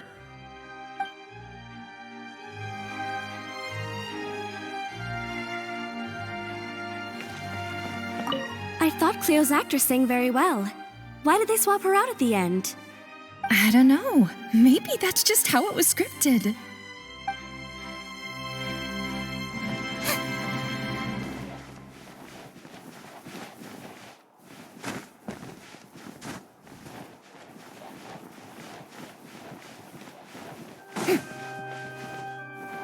I wasn't expecting such an incredible performance from an amateur troupe. They didn't seem out of place on the big stage at all. Yeah, their technique could use some polish, but the performance in general felt very believable. Hit all the right emotional notes. I think it'll stay with me for a while.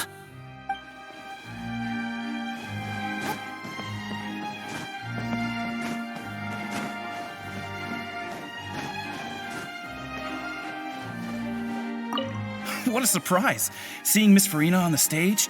This ticket was money well spent. Yeah, I agree. Say what you want about her, but she's flawless when she's on stage.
Just rely on the ocean's self-cleaning ability.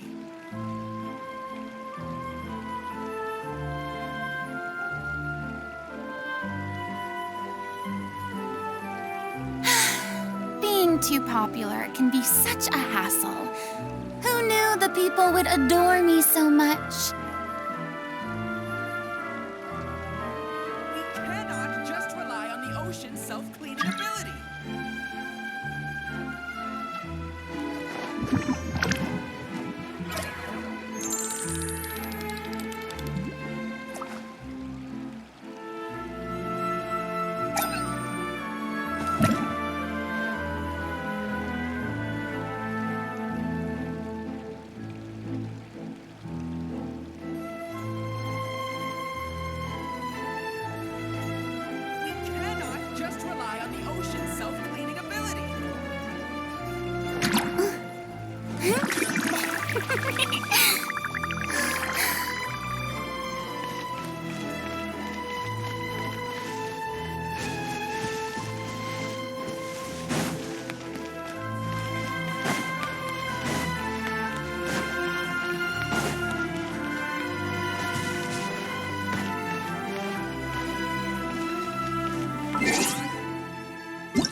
Ah, you're back.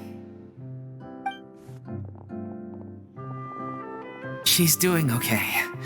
Her condition stabilized after taking some of her original medication. How did the performance go? Was it a success? Did the audience like it? You'll be glad to know it was fantastic! Also, you're not gonna believe what happened while Furina was on the stage. You'll probably be able to read all about it in the Steambird first thing tomorrow morning. That's wonderful. I'm so sorry I failed to see it through to the end. I guess I was wrong to try and tough it out to begin with. No, don't worry about it. Like they told me after announcing my name during the curtain call, everyone's work deserves recognition.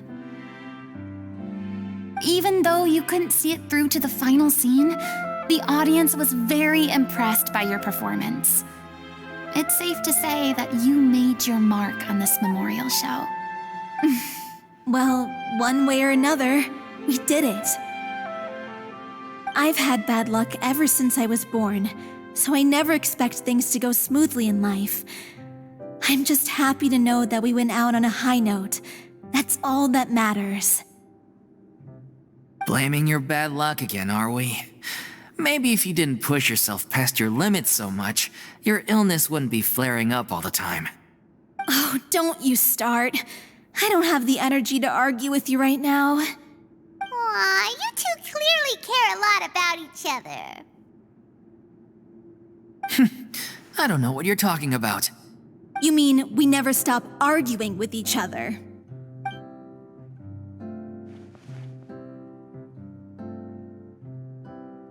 So, any plans for the next step?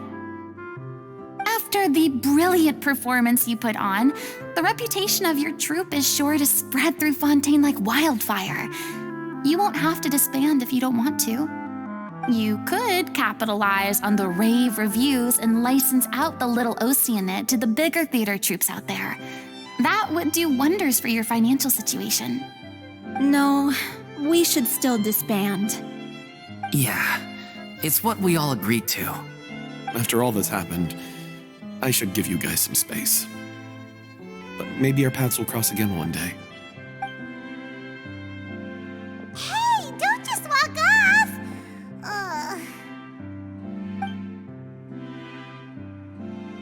I still want to keep performing, so I might join another troupe. After watching Miss Furina's performance, I think I'm starting to understand our director's infatuation with musicals. You should do it. It suits you. I'd originally hoped to keep performing too, but I don't know if my health will allow me to. Oh, so now you finally got your priorities in order.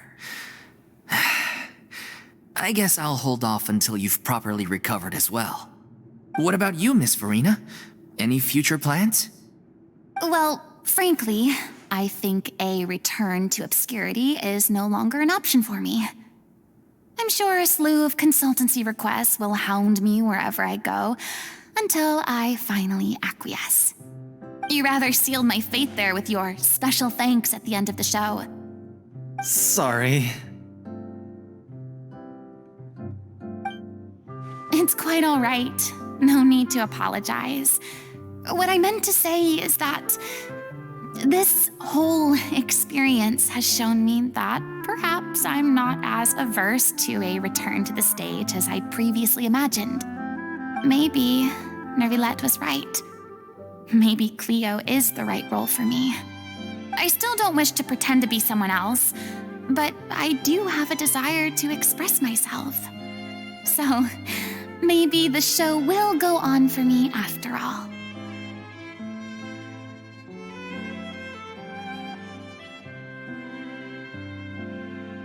Yeah, there was once a time when I was an actress in a masquerade, seeking only to hide the truth. But from now on, I want to spend my time learning real stories about real people and how they touch the lives of others around them. I want to watch them blossom and wither, see them refined on the page, retold on the stage, and remembered long into the future. I'm sure this is what captivated Director O'Reilly as well. Sounds like you're ready to stop running from your true calling. The more you get out into the world, the more you'll discover what a fascinating place it is. Then it's a deal. If a vision is a gift from the gods, then I should do my best to honor it.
Thank you so much. I feel like I've rekindled the passion I had when I first joined the troupe. It might turn out to be too little, too late for me, but still, this has been the experience of a lifetime.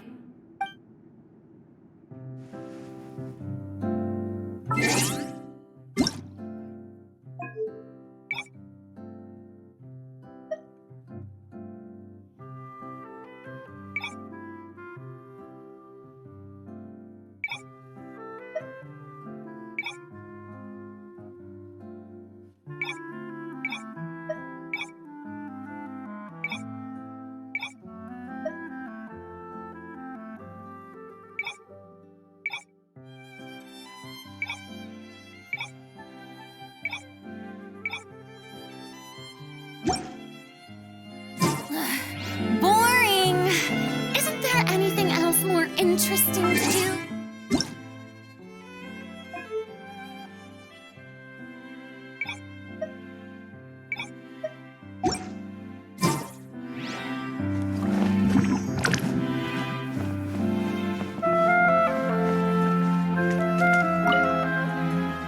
Now that the buzz is worn off, I feel ready to pass out.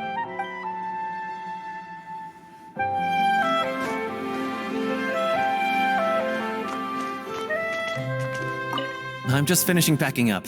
As soon as I'm done, I've got an interview with the Steambird to get to. Thanks to all your help, this show was more perfect than we ever could have hoped for. But most of all, I want to thank you for giving me the chance to finally say farewell to O'Reilly. I mean, of course I have some regrets, but There'll be plenty of opportunities in the future for us to tell the stories that we want on stage.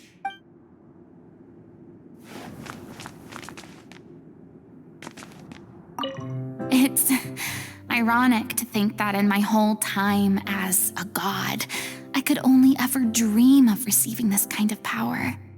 And now that the gods have given me their blessing, it actually feels more like I'm finally able to take my fate in my own hands. Is that how humans feel about it as well?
Provisions are vital.